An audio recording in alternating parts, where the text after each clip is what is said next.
Good day and welcome to Mayor King's TV News. I am Timiala Emanuela. Now to begin the news, here are some of our top stories. Anioma State bid gains traction as over 90 senators declare support. Ughelli North youth reject Omo-Agege's 1 million man march. On entertainment, 150 million naira up for grabs as Big Brother Nigeria returns for 10th season. On sports, Man United and Barcelona close to agreement over initial loan move for Rashford. Now the news in full.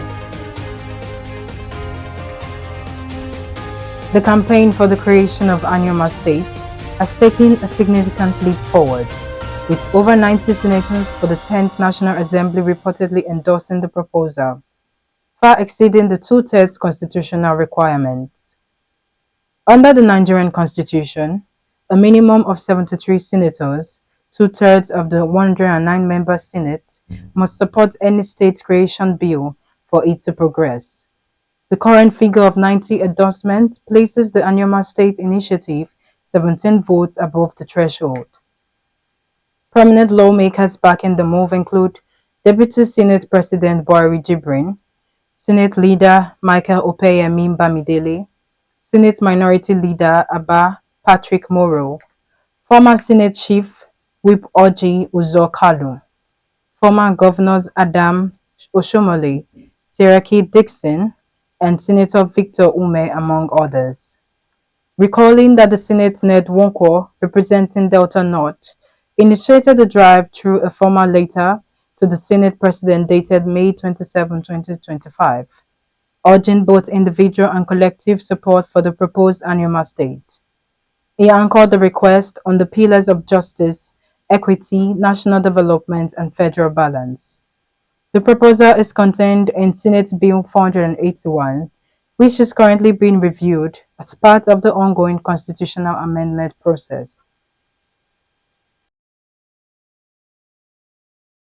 A prominent political figure in Ughelli North local government area of Delta State, Prince Elvis Oharisi, has declared that the people of the area have overwhelmingly rejected the former Deputy Senate President, Senator Ovie Omo-Agege, following a flopped 1 million man march organized in his name. The march, which took place on Saturday, was touted as a massive show of support for Omo-Agege's political ambitions, reportedly turned into a fiasco, attracting barely 80 participants, most of whom were allegedly imported from outside the local government area. In a strongly worded statement issued on Sunday, Oharisi described the march as a shameful charade and a desperate attempt by Omo-Agege to review what he called the senator's dwindling political relevance. He further alleged that key stakeholders and youth of All Progressive Congress (APC) in Ughelli North boycotted the march in protest, expressing deep frustration with Omo-Agege's brand of politics, which he described as self-serving and out of touch with grassroots realities. Oharisi emphasized that the boycott reflects a growing disillusionment among Ughelli youths, who are demanding a new political direction anchored on people-focused leadership, not ego-driven campaigns. The Delta Police Command has arrested a 27-year-old man, Kelvin Obakpororo, for killing his lover, a mother of two, simply identified as Excellence, with a hammer in Sapele local government area of Delta State. The police public relations officer, Delta State Command SP Bright Edafe, disclosed this on Sunday in Asaba, the Delta State capital. The incident occurred on the 26th and 27th of June 2025 in Sapele, Delta State, highlighting that the suspect initially escaped but was eventually arrested and is now in the custody of the command. Confessing to the crime, the suspect, Kelvin Obakpororo, lamented that he was under the influence of drugs when he killed her. In a statement, he said she was doing hookup and that whenever she came to his house, she would carry clothes to change to see another man. It later led to a heated argument in his house, where she took a knife and he took an hammer. In the process of the fight, he said he overpowered her and used the hammer to hit her head 3 times before she died. Kelvin further pleaded that it was a mistake and that he did not want to kill her, but he was under the influence of a 200 milligram tramadol. He also confirmed that he was into internet fraud and regretted killing the mother of his children. In the meantime, Bright Edafe said the suspect will soon be arraigned in court for prosecution. The Nigerian Army 6th Division has recorded significant successes in its fight against oil theft, pipeline vandalism, and associated crimes in the Niger Delta region. In a series of operations conducted in collaboration with other security agencies between July 14th and 20th, 2025, troops arrested 62 suspected economic saboteurs and confiscated over 350,000 liters of stolen petroleum products. The operations, which took place across rivers Bayelsa, Delta, and Akwa Ibom, also resulted in the deactivation of 14 illegal refining sites and the seizure of 5 boats. These feats demonstrate the military's commitment to tackling oil theft and pipeline vandalism in the region.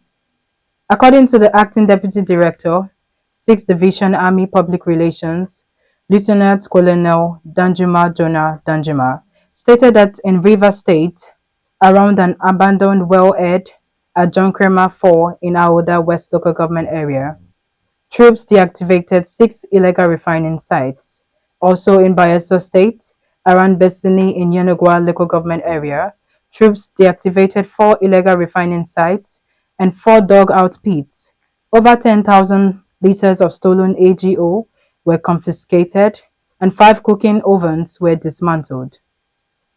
Troops are also combing the creeks and rivulets to crack down on economic saboteurs.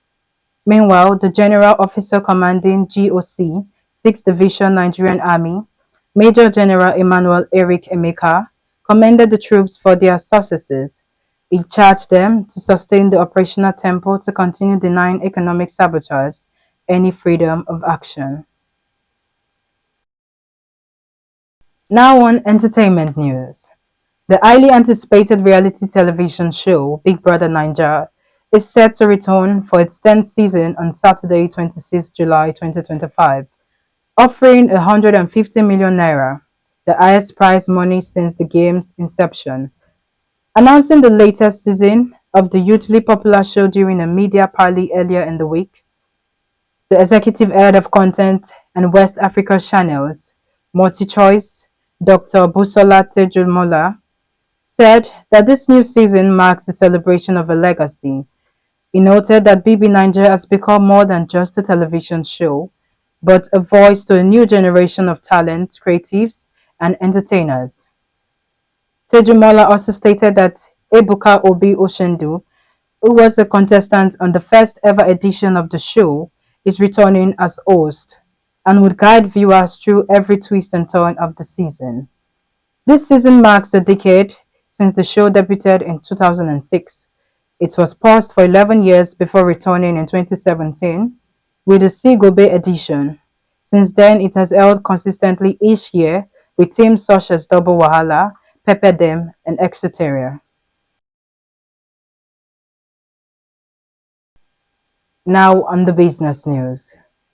Zenith Bank PLC has been named Nigeria's best bank at the Euronomy Awards for Excellence 2025, emerging as Nigeria's standout performer and clinching the biggest and most coveted country award.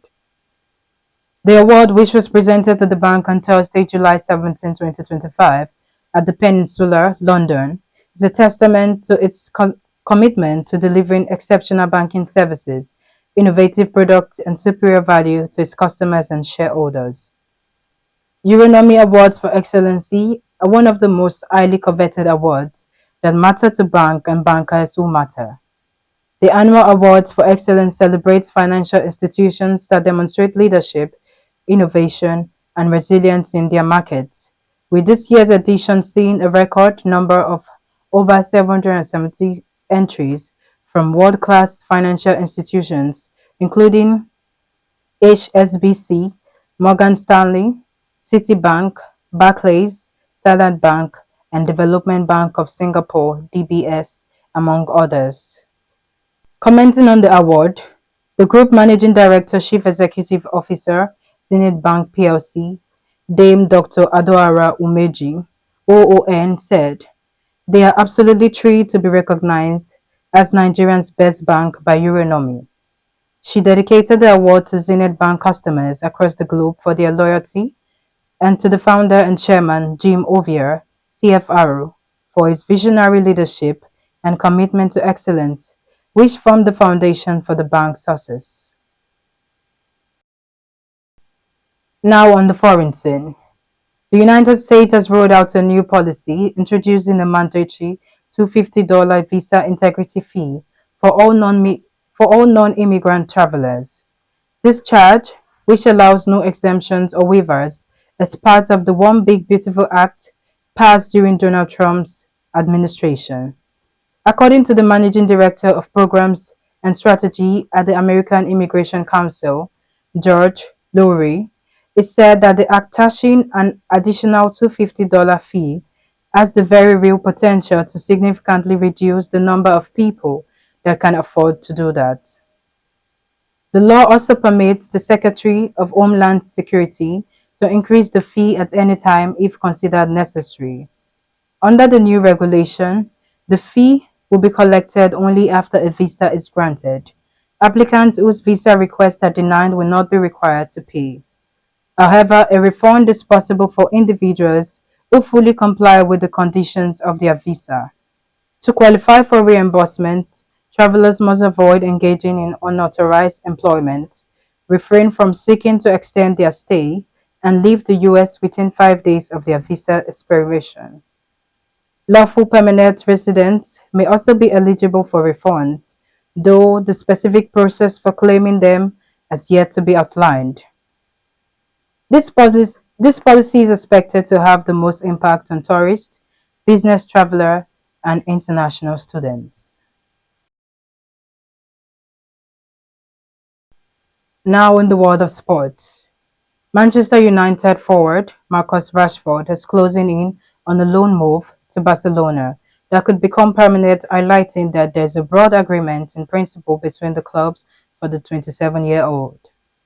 The deal under discussion would give Barcelona the option to buy Rashford at the end of the season, and the talks have centered around what the fee would be.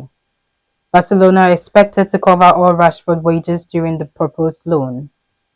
The England international has publicly said he would like to play for Barcelona this summer and was interested in a move to the Catalan club in January before joining Aston Villa on loan. However, Marcus Rashford has arrived Barcelona ahead of completing a season-long loan from Manchester United to the Spanish champions. According to the report, the England international landed in Catalonia via private jet and is expected to sign a deal that includes an option for Barcelona to make the transfer permanent next season. Talks between Manchester United and Barcelona progressed rapidly last week, with Blaugrana manager Hansi Flick approving the deal. The La Liga champions are in the market for a left winger, and Rashford fits the profile. This marks Rashford's second loan move in less than a year, following a temporary stint at Aston Villa during the second half of the 2024/2025 season. Now to end the news, a quick recap on our headlines. Anioma State bid gains traction as over 90 senators declare support. Ughelli North youths reject Omo-Agege's 1 million man march. On the business news, Zenith Bank named Nigeria's best bank at 2025 Euronomy Awards for Excellence. In the world of sports, Man United and Barcelona close to agreement over initial loan move for Rashford. That's the news as read and edited by Timiela Emanuela. Thanks for watching.